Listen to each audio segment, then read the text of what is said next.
नमस्कार, मैं रवीश कुमार। अच्छी बात है कि 98 से 100 रुपए लीटर पेट्रोल बिकने से देश परेशान नहीं है। दिल्ली में एक रात में गैस के सिलेंडर के दाम 50 रुपए बढ़ गए, दिल्ली परेशान नहीं है। जो देश इन बातों से परेशान नहीं है, उस देश को इस बात से परेशान किया जा रहा है कि बेंगलुरु की एक 22 साल की लड़की दिशा ए रवि गिरफ्तार हुई है, जिस पर राजद्रोह, दो समुदायों के बीच नफरत फैलाने और साजिश रचने के आरोप हैं। भारत की छवि खराब करने के आरोप है। भारत की छवि खराब करना एक नया आरोप जान पड़ता है। इसे कानूनी रूप से कहां परिभाषित किया गया है, यह बताना मेरे बस की बात नहीं है, लेकिन दिशा ए रवि की गिरफ्तारी के सिलसिले में कुछ शब्द चल पड़े हैं। पुराने हैं, लेकिन इस बार पुलिस की निगाह से संदिग्ध हुए हैं। टूल किट और डिजिटल स्टॉर्म, यानी ट्विटर, फेसबुक या व्हाट्सएप के जरिए किसी चीज को वायरल कर देना आए दिन होता रहता है और आप इसके आदी भी हो चुके हैं। याद कीजिए, पिछले साल 17 सितंबर को सरकारी भर्ती परीक्षाओं के सताए नौजवानों ने ऐसे बहुत सारे पोस्टर बनाए और ट्रेंड कराया, जिसे आज आप टूल किट कह रहे हैं।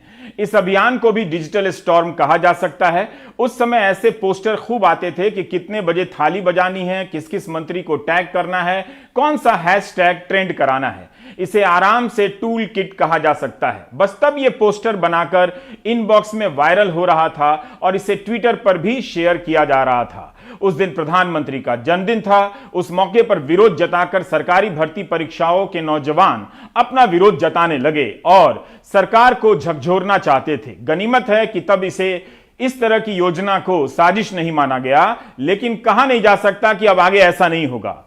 कोई कह सकता है कि बेरोजगारों के ऐसे अभियान से लोकप्रिय प्रधानमंत्री और भारत की छवि दुनिया भर में खराब हो गई। 22 साल की दिशा ए रवि को इस प्रकार के टूल किट बनाने के मामले में गिरफ्तार किया गया है। पहले मामला समझते हैं। यह ध्यान रखें कि टूल किट शब्द का प्रयोग पहली बार पुलिस ने नहीं, ग्रेटा थैनबर्ग ने किया। क्लाइमेट एक्टिविस्ट ग्रेटा थनबर्ग ने 3 फरवरी को अपने ट्विटर हैंडल से ट्वीट किया और एक टूल किट भी जारी किया।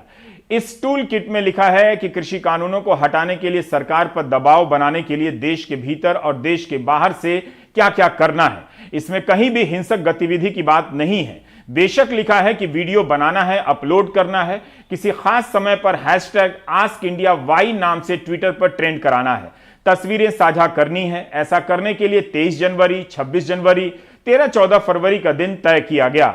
अगर मार्च में हिस्सा नहीं ले सकते तो डिजिटली हिस्सा लीजिए। फोटो वीडियो को किसी खास ईमेल पर भेजने की बात कही गई है। साथ ही वही फोटो वीडियो प्रधानमंत्री के कार्यालय से लेकर अपने राज्य के प्रमुखों को टैग करने की भी बात है। भारतीय दूतावासों, सरकारी दफ्तरों, मीडिया के दफ्तरों और अंबानी अडानी के दफ्तर के बाहर दुनिया भर में प्रदर्शन करना है, यह लिखा है। तो आपने देखा कि जिस तरह से 17 सितंबर 2020 के अभियान के लिए बेरोजगार नौजवान टूल किट वायरल करा रहे थे कि कब थाली बजानी है, कब क्या करना है, वही भाषा और उसी तरह की योजना ग्रेटा थैनबर्ग के ट्वीट में बताई गई है, जिसे टूल किट कहा जा रहा है। इंटरनेट पर कैम्ब्रिज डिक्शनरी में टूल किट की एक परिभाषा इस तरह से भी दी गई है: skills and knowledge that are useful for a particular purpose और एक्टिविटी कंसिडर्ड टुगेदर। हिंदी में कहिए तो ऐसा कौशल और ज्ञान जो किसी खास मकसद या गतिविधि के लिए जरूरी है। टूल किट का इस्तेमाल सरकार भी अपनी कई योजनाओं के प्रचार प्रसार में करती है। ट्विटर पर जो लोग इस शब्द को आतंकवादी साजिश का हिस्सा बनाने में लगे हैं, संदिग्ध बनाने में लगे हैं, उनकी मदद के लिए बता दूं कि 16 फरवरी 2020 को प्रधानमंत्री मोदी का एक बयान बीजेपी ने अपने ट्विटर हैंडल से ट्वीट किया था कि पिछले 2 साल में 3,500 से अधिक शिल्पकारों, बुनकरों को डिजाइन में सहायता दी गई। 1,000 कलाकारों को टूल किट भी दिए गए। प्रधानमंत्री मोदी #PM इन काशी। पीएम ने टूल किट देने की बात की थी। केंद्र सरकार की स्मार्ट सिटी की वेबसाइट पर भी कई टूल किट हैं। स्मार्ट सिटी का टूल किट, उसमें भी इसी तरह की बातें हैं कि क्या क्या करना है। ऐसे ही आर्थिक मामलों के विभाग ने public private partnerships in India की वेबसाइट पर भी PPP मॉडल के बारे में एक टूल किट डाला है। भाषा में आ रहे बदलाव को समझना चाहिए। अब पहले भाषा में बदलाव किया जाता है और फिर उसकी आड़ में सिस्टम काम करने लगता है।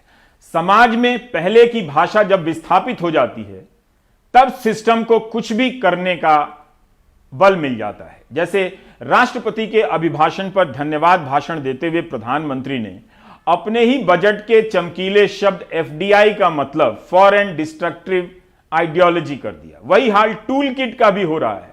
अगर यह बुरा होता तो मंत्री इसका नाम न लेते। अब जो आगे आप सुनने जा रहे हैं, ध्यान से सुनिए। इसी तरह की योजना के बारे में गृह मंत्री अमित शाह अपनी पार्टी के सोशल मीडिया के कार्यकर्ताओं को समझा रहे हैं, गुप्त रूप से नहीं, सबके सामने। यह भाषण YouTube पर भी है, 11 फरवरी के दिन का दिया गया है। यानी दिल्ली पुलिस टूल किट के मामले में बहुत पहले केस दर्ज कर चुकी थी। गृह मंत्री अमित शाह जिस तरह से बता रहे हैं वह एक तरह का मौखिक टूल किट है। बता रहे हैं कि कैसे हंसाने वाली और डराने वाली चीजें वायरल करानी है। ये उन्हीं के शब्द हैं, हंसाने वाली और डराने वाली। एक सबसे बड़ा काम व्हाट्सएप ग्रुप बनाने का है। हर बूथ के अंदर एक व्हाट्सएप ग्रुप, मंडल पर उसका कोऑर्डिनेशन, हर मंडलों का जिले में कोऑर्डिनेशन और हर जिले का प्रदेश में कोऑर्डिनेशन। तो यहां से एक मैसेज करते ही 1 घंटे के अंदर लगभग 50 लाख लोगों तक पहुंच जाए, इस प्रकार का एक जाल बुनने का काम करना पड़ेगा। और एक किया हुआ है। उत्तर प्रदेश ने 35 लाख और 18 लाख का 2 ग्रुप बनाया था और वो सक्सेसफुली यूपी के अंदर जब हम पहली बार 300 सीटों के साथ चुनाव जीते, सब अचंभे में पड़ गए। अगर उनको मालूम नहीं था, अखबार छापे न छापे, टीवी दिखाए न दिखाए, मेरा सोशल मीडिया का लड़ने वाला कार्यकर्ता हर खबर को नीचे पहुंचा और उसके आधार पर हम जीते थे। कैरिकेचर, कार्टून, एनिमेशन, वीडियो, हंसाने वाली चीजें, थोड़ी डराने वाली भी चीजें, ये सभी इकट्ठा कर अंदर डालनी चाहिए। अब यह अलग सवाल है कि गृह मंत्री को अपने कार्यकर्ताओं को हंसाने वाली के साथ साथ डराने वाली चीजों की ट्रेनिंग क्यों देनी चाहिए। यह इस पर निर्भर करेगा कि इस प्रश्न का सामना करने वालों की सोचने समझने की ट्रेनिंग किस तरह से व्हाट्सएप यूनिवर्सिटी ने कर दी है। टूल किट का इस्तेमाल इस तरह से किया जा रहा है जैसे किसी ने सीट के नीचे लावारिस वस्तु रख दी हो।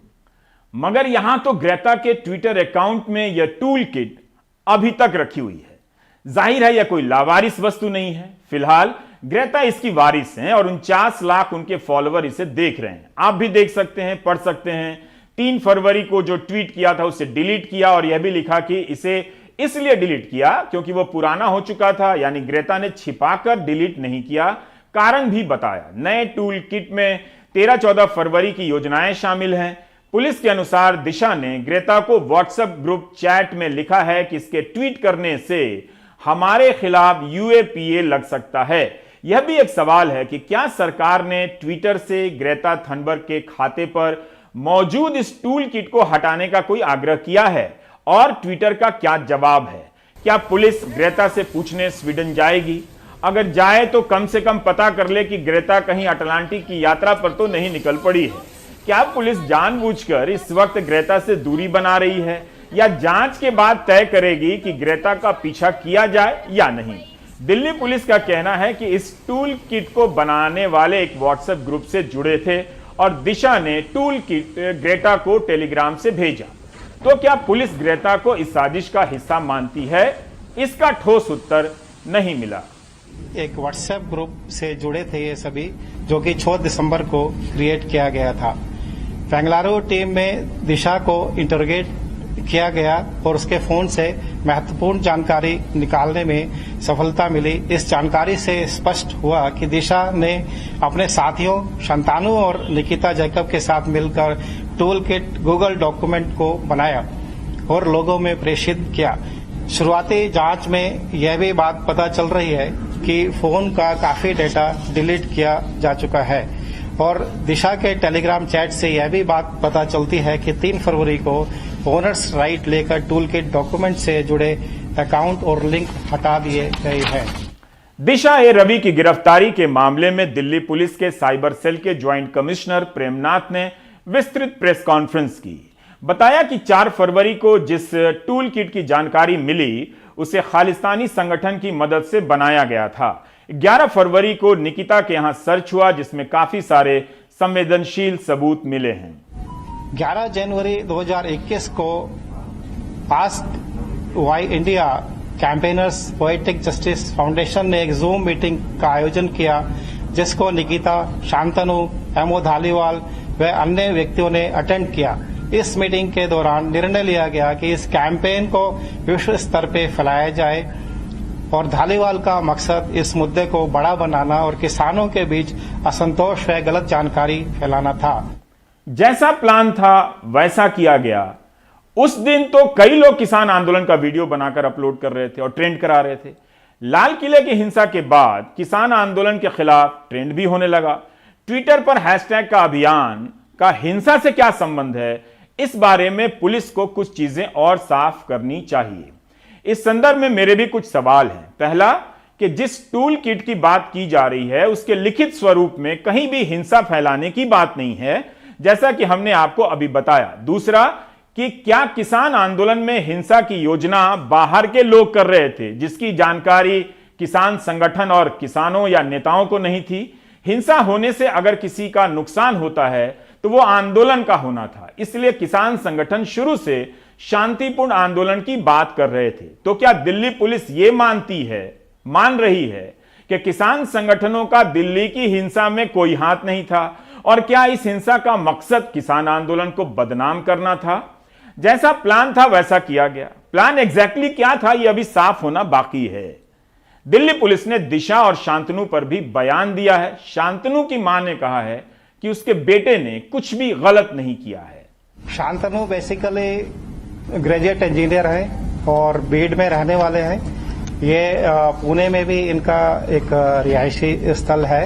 ये एक एनजीओ एक्सआर चैप्टर से जुड़े हुए हैं, जिसमें निकिता भी जुड़ी हुई है। पीटर फेडरिक एक ऐसे व्यक्ति हैं जिन्होंने इस प्लान को बनाया है कि ये हैशटैग किस तरह से रन करने हैं, इसमें किसको टॅग करना है और किस प्रकार से इसको आगे बढ़ाया जाए। म्हणजे त्याला शेतकऱ्याबद्दल म्हणजे खूप तळमळ आहे। आता सध्या शेतकऱ्यांचं किती नुकसान होतंय, त्यानंतर पुन्हा आता पर्यावरणामध्ये पण सारखं डोंगर आपण कमी करतोय, वृक्षतोड करतोय, नद्या थांबवतोय। आता तुम्ही बघा बांधकामं कशी होत चाललेले आहेत। हे पर्यावरणावर हे व्हायचं त्याचं जरा फोकस, आणि शेतकरी लोकांना त्यांनी पाठिंबा दिला आहे। मग यात काही चूकच नाही ना, आणि मी पण देते। मी एका शेतकऱ्याची मुलगी, आज माझे भाऊ पण शेतकरी आहेत आणि बाकी इतर शेतकऱ्यांसाठी सुद्धा आमचं आहेच आहे ना।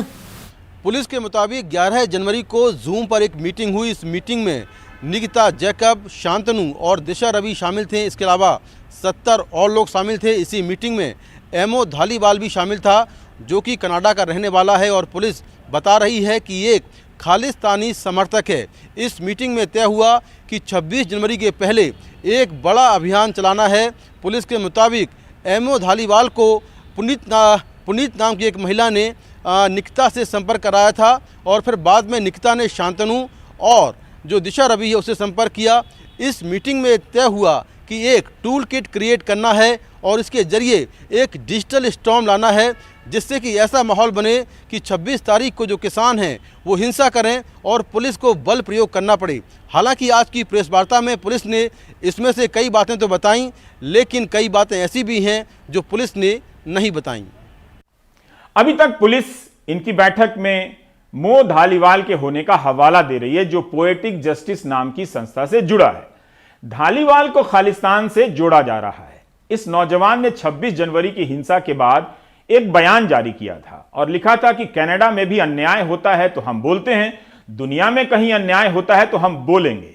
इसमें तो यही लिखा है कि नफरत के खिलाफ हैं, हम प्यार के लिए काम करते हैं, हम किसानों के साथ हैं, हम लोकतंत्र में नियमों में यकीन करते हैं। क्यों भारत में किसानों की हत्या हो रही है? क्यों भारत अल्पसंख्यकों की हत्या कर रहा है? क्यों भारत अपने लोकतंत्र की हत्या कर रहा है? इसमें यह भी लिखा है कि पोएटिक जस्टिस फाउंडेशन ने रियाना, ग्रेटा थनबर्ग या किसी सेलिब्रिटी के साथ तालमेल नहीं किया है, किसी को ट्वीट करने के लिए पैसे नहीं दिए हैं। हमने जरूर यह अपील की है कि दुनिया इसे साझा करे।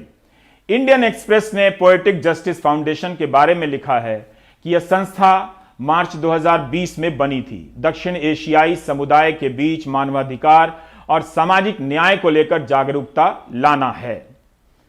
इंडियन एक्सप्रेस से धालीवाल ने कहा है कि हमारा कोई खालिस्तान समर्थक एजेंडा नहीं है, हम असली लोकतंत्र में संविधान द्वारा दिए गए संवाद और मुक्त अभिव्यक्ति को बढ़ावा देते हैं।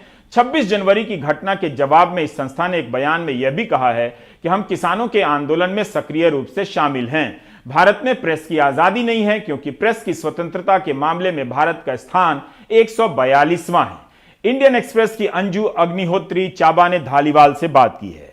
अंजू की रिपोर्ट में लिखा है कि पुलिस के पास 17 सितंबर 2019 का धालीवाल का एक मैसेज है जो सोशल मीडिया पर है, जिसमें धालीवाल कहते हैं कि मैं खालिस्तानी हूं, आप मेरे बारे में नहीं जानते हैं। क्योंकि खालिस्तान एक विचार है, खालिस्तान का आंदोलन जिंदा है और सांसें ले रहा है।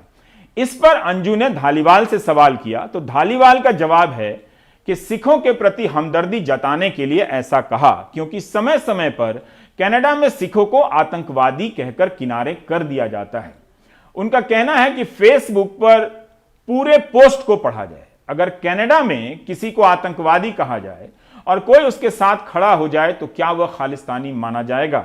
यह आपको समझना है। जांच में यह भी बात निकल के आई कि खालिस्तानी समर्थित संगठन पोएटिक जस्टिस फॉर फाउंडेशन के एमओ धालीवाल ने अपने कनाडा में रह रही सहयोगी पुनीत के जरिए निकिता जैकब से संपर्क किया और मकसद था कि रिपब्लिक डे के दिन ग्लोबल डे ऑफ एक्शन करना और उससे पहले और बाद में ट्वीट स्टॉर्म और डिजिटल स्ट्राइक करना। ट्विटर पर अगर ग्लोबल ट्रेंड कराना छवि खराब करना या साजिश का हिस्सा है तब तो फिर पूरा ट्विटर ही किसी साजिश का हिस्सा है। बात यह है कि आप जहां पहले दबदबा बनाए रखते थे वहां पोल खुल जाती है, फिर वो माध्यम दुश्मन लगने लगता है, फिर आप नए माध्यम की तलाश करने लगते हैं। यह अलग विषय है, बाद में कभी।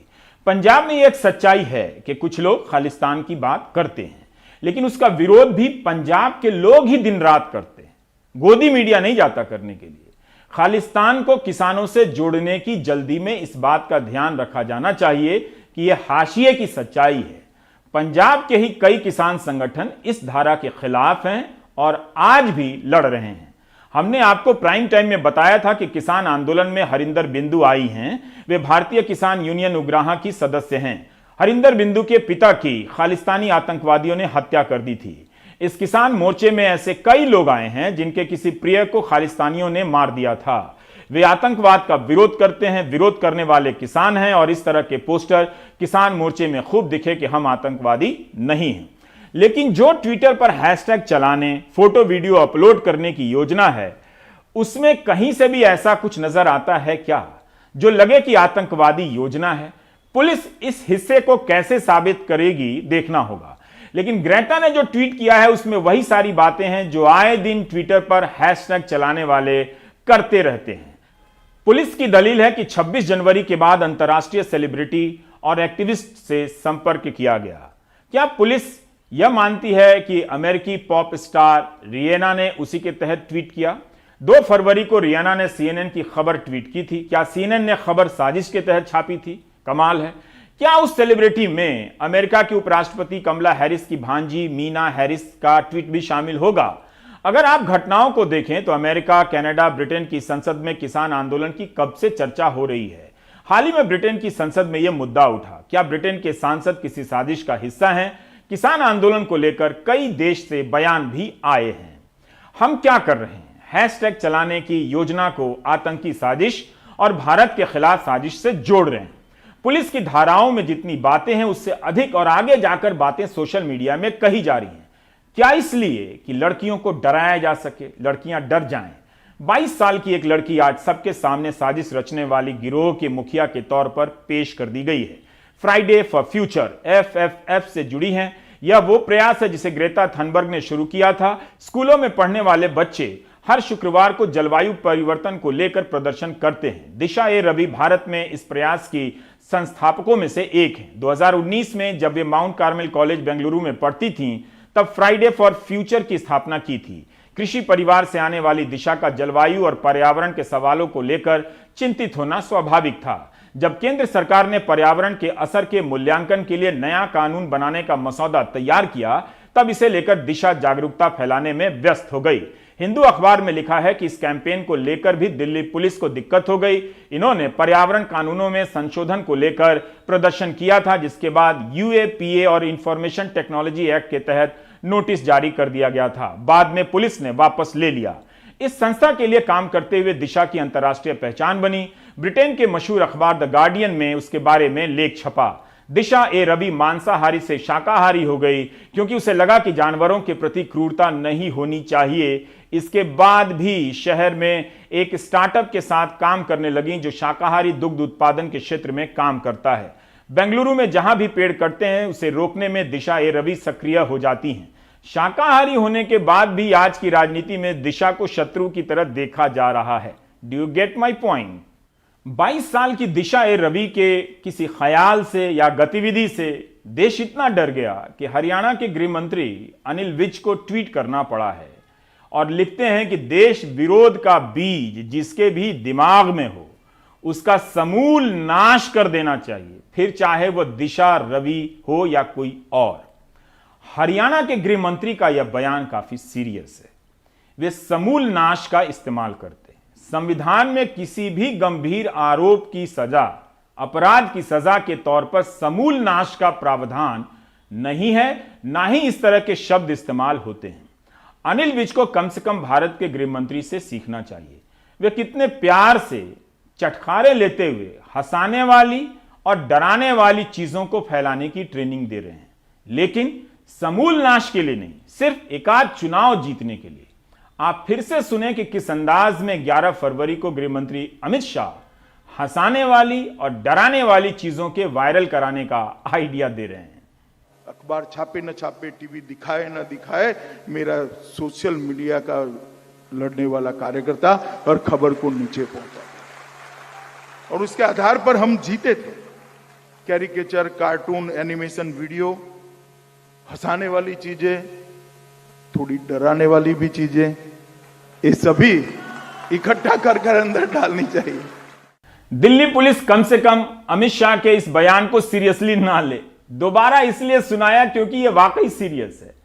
हंसाने वाली बात तो ठीक है, लेकिन डराने वाली चीजों से किसी की प्रतिष्ठा मिट्टी में मिल जाती है। ऐसे अभियानों के बाद केस मुकदमे भी दर्ज हो जाते हैं। आईपुआ की सदस्य कविता कृष्णन का कहना है कि एफआईआर भी वापस ली जाए। 78 पर्यावरणविदों ने बयान जारी कर कहा है कि 22 साल की दिशा रवि को तुरंत रिहा किया जाए। अगर किसी सिटीजन ने कोई गलती किया है तो कानून के दायरे के अंदर रह के आप उनको पनिश करें या जो भी आप लेना चाहते हो एक्शन उसके हिसाब से करें। लेकिन गैर कानूनी की तरीके से एक यंग लड़की को अंदर जेल में डाल देना ये गलत बात है। ऐसा लगता है कि आप लोग कुछ मैसेज भेजना चाह रहे हो, सरकार खास तौर पे, कि सबको डराना चाह रहे हो कि ऐसे यंग बच्चों को आप अरेस्ट करते हो। इससे पहले भी एक यंग लड़की को आपने किया है, कई सारे यंग पीपल को आप लोगों ने जेल में डाला है। इसका मतलब आप चाहते हो कि यूनिवर्सिटी को कई मैसेज जा रही है, चाहे वो जेएनयू को जा रही है या हैदराबाद यूनिवर्सिटी को जा रही है, कई सारे सेंट्रल यूनिवर्सिटी को शायद गवर्नमेंट मैसेज देना चाह रही है स्टूडेंट्स को कि आप हमारे खिलाफ कुछ नहीं बोल सकते। तो अब आपकी मांग क्या है, क्या मांग की है अपने साझा बयान में? हमारी मांग ये है कि उस जिनको आप लोगों ने अरेस्ट किया अभी खास तौर पर दिशा रवि को, उनको लॉयर लेने का तो राइट दीजिए, उनको अपने आप को डिफेंड करने के लिए राइट दीजिए जो हमारा कानूनी तौर पे हमारे देश कॉन्स्टिट्यूशन प्रोवाइड करता है। इस तरीके के लेके अंदर बंद कर देना ये गलत तरीका है। कोई टेररिस्ट तो नहीं है, पढ़ी लिखी बच्ची है, एनवायरनमेंट के ऊपर स्पेशलिस्ट है, तो उनको क्या आपने क्या किया, क्या मैसेज क्या है इसमें? इस गिरफ्तारी ने फिर से किसानों के आंदोलन का अंतर्राष्ट्रीयकरण कर दिया है। जब किसान अपने स्तर पर करते हैं तो सरकार को बुरा लगता है, और जब सरकार के कदम से मामला ग्लोबल हो जाता है तो किसे बुरा लगना चाहिए, मैं इसमें नहीं पढ़ना चाहता।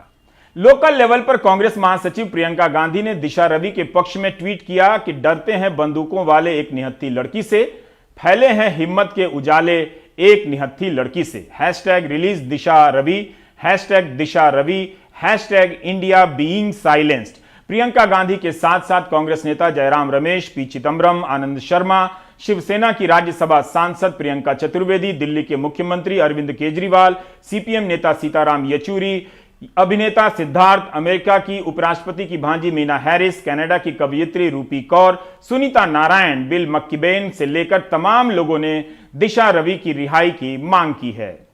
संयुक्त किसान मोर्चा ने भी कहा है कि किसानों के समर्थन में आने वाली दिशा ए रवि के साथ खड़े हैं, तुरंत रिहाई की मांग भी करते हैं। आज बेंगलुरु के मैसूर बैंक सर्किल पर दिशा के समर्थन में लोग बाहर आए। बेंगलुरु शहर में पर्यावरण को लेकर समय समय पर आंदोलन होते रहते हैं। निहाल किदवई ने वहां प्रोफेसर रामचंद्र गुहा से बात की।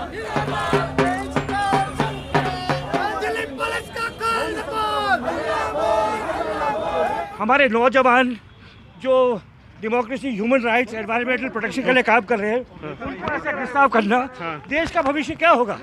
जो हमारे सबसे माने बहादुर स्वतंत्र खोजने वाले लोग हैं, तो ये मैं इमरजेंसी में भी मैं स्टूडेंट था और ये वैसी स्थिति आ गई है हमारे पास। डॉक्यूमेंट का जवाब डॉक्यूमेंट से होता है। अटल बिहारी वाजपेयी जी ने कहा लेख का जवाब लेख से होता है।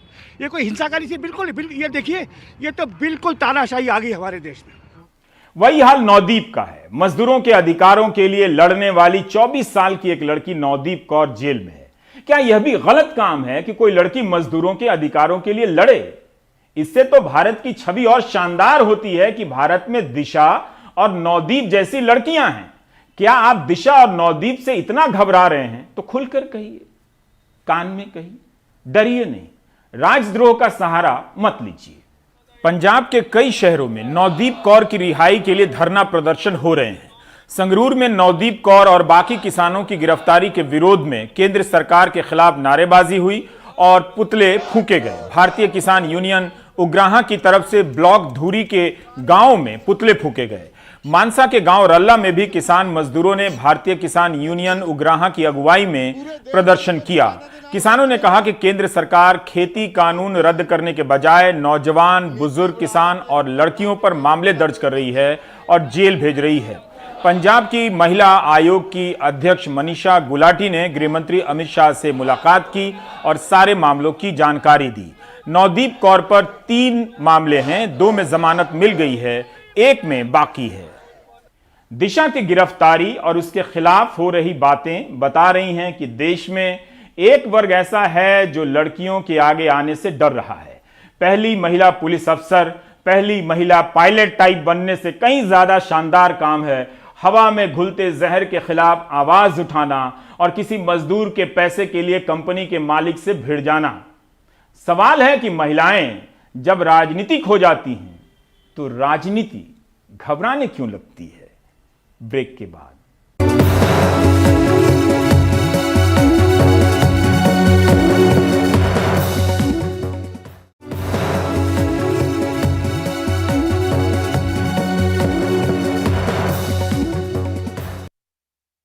अगर आप प्रीमियम पेट्रोल 100 रुपए लीटर खरीदने का शौक रखते हैं तो मध्य प्रदेश जाइए। वहां पर अनुराग बता रहे हैं कि बाकी तेल भी 100 रुपए के करीब पहुंचने लगे हैं। पेट्रोल पंप में प्रीमियम पेट्रोल ने सेंचुरी लगा दी है। राकेश परेशान है, गाड़ी में तेल भरवाएं या बैंक की किश्त भरें। गाड़ी किस्तें बड़ी मुश्किल से भरा रही है। रोज के 200-250 दिन भर में हो रहा है और कोई मेहनत करे तो क्या बनेंगे, उसमें कुछ नहीं मिल रहा है। पेट्रोल है तो महंगा हो जा रहा है, गाड़ी का मेंटेनेंस नहीं निकल रहा। डॉक्टर विजया मेनन दो तरफा परेशानी झेल रही हैं। कॉलेज में प्रोफेसर हैं, बाहर पेट्रोल की कीमतों से परेशान है, घर में रसोई गैस से। पेट्रोल का प्राइस मेरे ख्याल से एमपी में सबसे ज़्यादा है, क्योंकि सबसे ज़्यादा वैट पेट्रोल और डीजल पे एमपी में लग रहा है। अब तो जाना मुश्किल हो गया है। सबसे बड़ी बात, इस कोविड के कारण तो हमारी पूरी तनख्वाहें आधी कर दी, इंक्रीमेंट है नहीं। 1-2 साल तक तो मेरे ख्याल से इंक्रीमेंट हम लोग एक्सपेक्ट भी नहीं कर रहे हैं, तो हम कैसे जाएंगे? बहुत बड़ा प्रॉब्लम राइज हो गया है और ऐसे फ्यूल प्राइस चढ़ते जाएंगे तो हमें तो जाना भी बंद करना पड़ेगा या हमें वॉकिंग करना पड़ेगा। सोमवार को भोपाल में प्रीमियम पेट्रोल की कीमत 100 रुपये 61 पैसे थी। साधारण पेट्रोल की 96 रुपये 96 पैसे, डीजल की 87 रुपये 51 पैसे। मध्य प्रदेश पूरे भारत में पेट्रोल और डीजल पर सबसे ज़्यादा वैट वसूलने वाला राज्य है। यहाँ पेट्रोल पर 33% वैट लगता है और इसके अलावा हर लीटर पर 4.5 रुपये का सेस भी लगाया जाता है। इसी तरह डीजल पर 23% वैट के अलावा 3 रुपये प्रति लीटर सेस देना होता है। इस फर्क को मध्य प्रदेश महाराष्ट्र की सीमा पर बसे खेतिया से समझें। सीमा के इस पार खेतिया में पेट्रोल 58 रुपये 26 पैसे बिका, जबकि दूसरी तरफ यानी महाराष्ट्र के खेड़ दीगर में 95 रुपये 67 पैसे। पंप मालिकों की एक और मुसीबत है, कीमत 3 अंकों में पहुंच गई, लेकिन कई जगहों पर मशीनों में 3 अंकों में कीमत का डिजिटल डिस्प्ले नहीं है तो पेट्रोल बिक नहीं रहा। जो हमारे यहाँ डिस्प्ले है, आप देखिए एक डिस्प्ले आता है जो डेली का डेली रेट बताता है, मशीन के अलावा उसमें भी रेट कैसे चेंज होगा ये अभी हम पता कर रहे हैं कंपनी वालों से भी।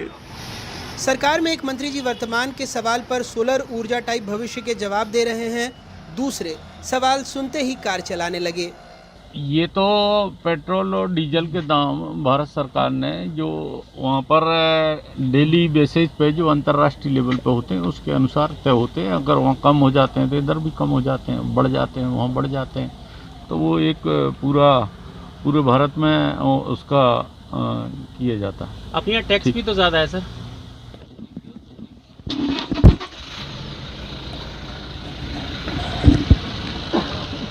नरेंद्र मोदी जी को बहुत बधाई दूंगा कि उन्होंने इस अंतर्राष्ट्रीय जो भाव हैं उस पर हमारा कंट्रोल हो उसकी व्यवस्था की है। जिस प्रकार से सोलर का उपयोग आगे आने वाले समय में परिवहन पर होगा, जिस प्रकार से इलेक्ट्रॉनिक और इलेक्ट्रिकल गाड़ियां देश में लाने का मोदी जी का निर्णय है, वो निश्चित रूप से अंतर्राष्ट्रीय जो बाजार है उस पर हमारे नियंत्रण को और मजबूत करेगा। कांग्रेस सरकार की तथाकथित दूरदृष्टि से खुश नहीं दिखती, पूछ रही है मुख्यमंत्री की साइकिल कहाँ है। कहाँ गई वो साइकिल, ने कहाँ पंचर हो गई, ये कमलनाथ जी ने भी पूछा है। कुल मिलाकर जब डीजल के भाव बढ़ते हैं तो किसान परेशान और ट्रांसपोर्टेशन बढ़ जाता है, महंगाई लगातार बढ़ जाती है, वो बढ़ रही है। कोरोना काल में लोग परेशान हैं, काम धंधे बंद हो गए, नौकरियां चली गई और ऊपर से डीजल पेट्रोल की मार और रसोई गैस की मार। ये कुल मिला के भारतीय जनता पार्टी केवल मुंगेरी लाल के सपने दिखा रही है कि जब इलेक्ट्रिक ट्रेन और ये आएंगे तो डीजल पेट्रोल के भाव बढ़ जाएगा। अरे आज तो लोग परेशान हैं, इसका जवाब चाहिए। और हम लोग 22 तारीख को जब विधानसभा सेशन चलेगा साइकिल से जाएंगे। ये तो तय है कि बीजेपी की साइकिल गायब हो गई, लेकिन ये भी लगता है कि प्रतिपक्ष की साइकिल भी पंचर ही पड़ी है। जनता त्रस्त है, सुनने वाला कोई नहीं। क्रिकेट में जो स्कोर है वो व्यक्तिगत होता है, लेकिन पेट्रोल और डीजल की कीमत में एक हिस्सा कंपनी का है, लेकिन बहुत बड़ा हिस्सा राज्य और केंद्र सरकार का। भोपाल से कैमरा पर्सन रिजवान खान के साथ अनुराग द्वारी, NDTV इंडिया।